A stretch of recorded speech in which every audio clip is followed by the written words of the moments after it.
Oi pessoal, tudo bem? Professor César falando. Estamos aqui para mais uma aula de ensino remoto de emergência.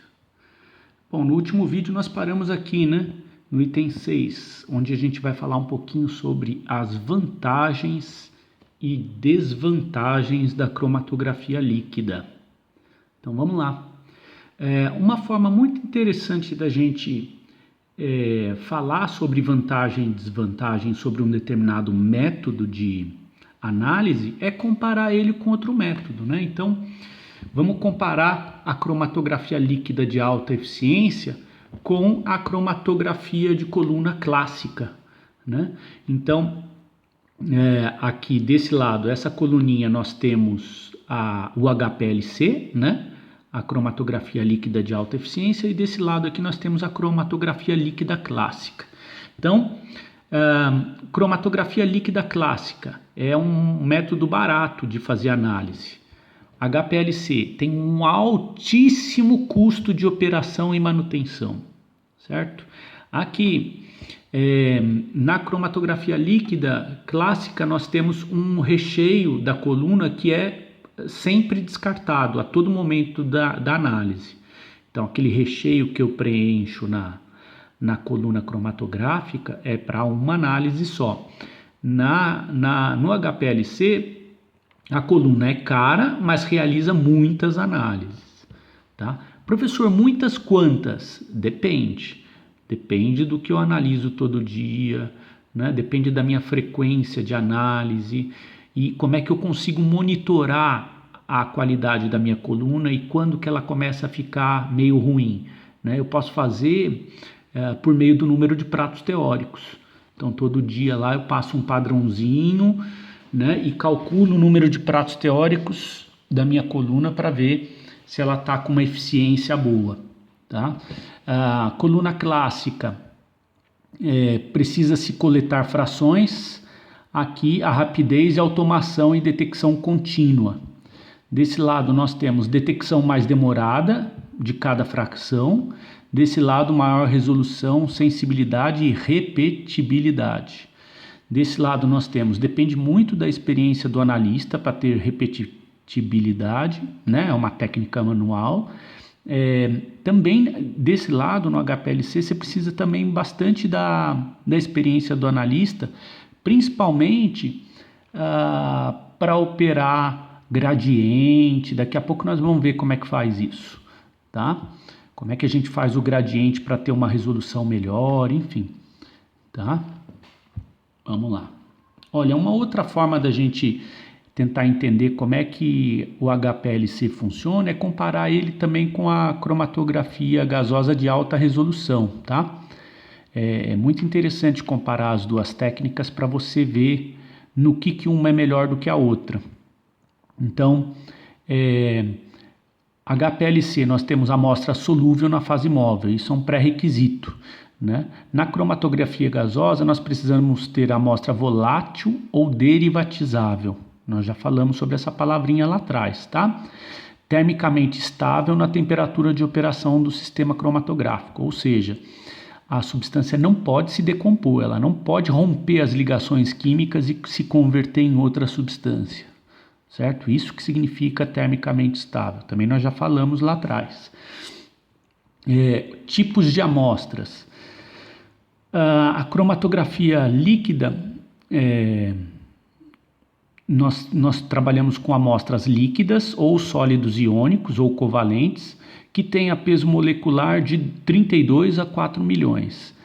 Para cromatografia gasosa, nós trabalhamos com gases líquidos ou sólidos e o peso molecular vai de 2 a 1.200. Então perceba que a cromatografia líquida nesse caso é muito mais versátil, Esse número de 1.200 varia muito de acordo com a literatura, tá? Às vezes tem lugar que fala de 500, 600, enfim, não importa tanto o número. O que importa é que a substância precisa ser volatilizável, Eu preciso conseguir fazer com a substância, tá? Então, se o peso molecular é muito grande, a minha dificuldade fica maior, para eu fazer esse, quantidades mínimas detectáveis. Então, a cromatografia líquida de alta eficiência consegue detectar quantidades da ordem de 10 a menos 9 gramas. A cromatografia gasosa vai de 10 a menos 9 a 10 a menos 12 gramas. Então, a cromatografia gasosa consegue detectar quantidades menores do que a cromatografia líquida. Então, nesse caso, a cromatografia gasosa acaba sendo um pouco melhor. Tempo de análise. A análise pode durar de alguns minutos até poucas horas. Na gasosa, na líquida também, de alguns minutos até poucas horas. Mas normalmente a gasosa costuma ser mais rápido do que a cromatografia líquida. Capacidade analítica de resolução, né, e resolução. Na cromatografia gasosa nós temos uma excelente capacidade analítica, né, separação de amostras com até 200 componentes, com elevada resolução. Na líquida nós também temos uma excelente capacidade de separação de amostras, só que para menos componentes, né, amostras menos complexas. Então, nesse caso, a gasosa também é superior à líquida. Tá? Tempo de treino para um operador. A cromatografia gasosa, em cerca de 3 meses você treina o operador para operar o equipamento de maneira adequada, né? A cromatografia líquida de alta eficiência demora pelo menos 6 meses. Claro, né, essa daqui é muito mais versátil, tem muito mais recursos do que essa daqui, tá? Muito bem. Item 7. Como fazer análise qualitativa e análise quantitativa. Aí, ó. Estamos quase acabando. E a cromatografia gasosa, gente. Não tem segredo. Então vem cá para a folhinha com o tio. Vamos pensar um pouquinho a respeito do item 7. Olha lá. Como é que a gente faz análise qualitativa? Vamos pensar na análise qualitativa primeiro.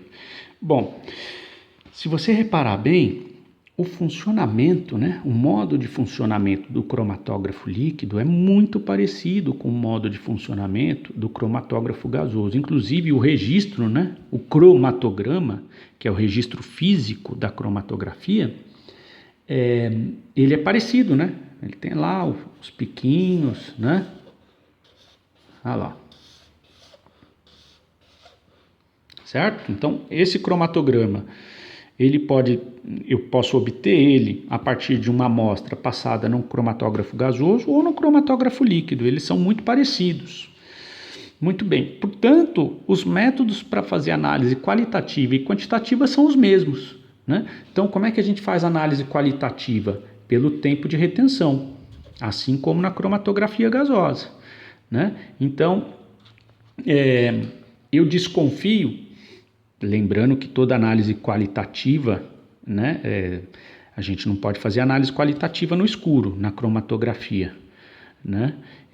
Eu tenho que colocar lá uma amostra que eu sei mais ou menos o que tem ali. Então, uma amostra com 4 componentes, eu devo ter uma ideia do que são esses 4 componentes. Eu não posso enfiar qualquer coisa lá, senão eu entupo a coluna, né? Eu arrebento com a coluna. Isso na gasosa. Na líquida o problema, esse tipo de problema, ele costuma ser menor, né? Mas vamos supor que eu tenha a desconfiança de que esse produtinho aqui, ó, é uma molécula desse tipo aqui, ó. Um carbono, sei lá. Não importa qual é a identidade da substância, né? O que é que eu faço para confirmar se essa substância é ela mesma, né? Eu posso preparar um padrão disso aqui e passar, né? Então, eu preparo o padrão, né? Se o pico sair no mesmo tempo, então tá aqui o padrãozinho, né? Se o pico dessa substância saiu no mesmo tempo, claro que a programação do equipamento para o padrão e para a amostra tem que ser igual, né? Então, se saiu no mesmo tempo de retenção, está confirmada a identidade da substância, da suposta substância, tá? Então, não vou ficar refazendo o meu argumento nisso aqui, ó. Tudo que eu falei lá na cromatografia gasosa, no que diz respeito à análise qualitativa, serve também aqui para cromatografia líquida, tá? Eu posso, uma outra forma de fazer análise qualitativa, que eu acho que eu devo ter falado para vocês, se eu não falei, eu falo agora, é fortificar a substância. Então, eu tenho a minha amostra com 4 componentes, que tem esse e esse componente, certo? Aí eu quero saber se esse pico é aquela substância que eu quero confirmar. Então eu fortifico, eu jogo um pouquinho a mais de um padrão dessa substância aqui, né? Então eu passo a amostra sozinha, que me gera esse cromatograma, aí eu passo a amostra fortificada com essa substância. O que vai acontecer quando eu fortifico essa substância? O pico vai sair um pouquinho maior, né? No mesmo tempo, mas um pouquinho maior, confirmando a presença da substância, né? Então, quando eu fortifico, eu aumento a concentração, então aumenta a área. Então, quando eu comparo o cromatograma da amostra sozinha e da amostra fortificada, eu percebo que esse pico sai um pouquinho maior. Beleza? Confirmando a presença daquela suposta substância. Bom, então eu não vou ficar refazendo meus argumentos a respeito da análise qualitativa. Todo mundo já entendeu que é da mesma forma. Como é que eu faço análise qualitativa? Por tempo de retenção. Tá, e análise quantitativa? Quantitativa. Certo? Vamos relembrar que a gente já aprendeu 7 métodos de quantificação, né? O primeiro é curva de calibração. O segundo é ponto único.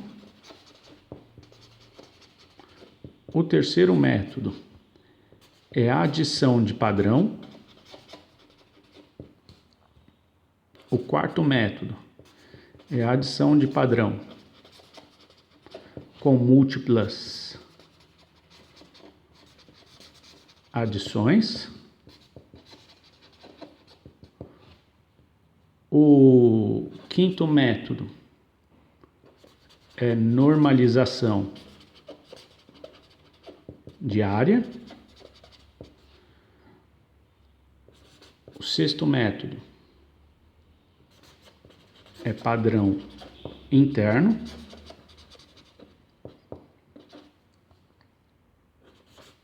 E o último método que nós vimos é padrão interno com múltiplas adições. Muito bem. Perguntinha marota. Eu posso fazer análise quantitativa na cromatografia líquida por adição de padrão? Posso. Posso fazer por adição de padrão com múltiplas adições? Posso.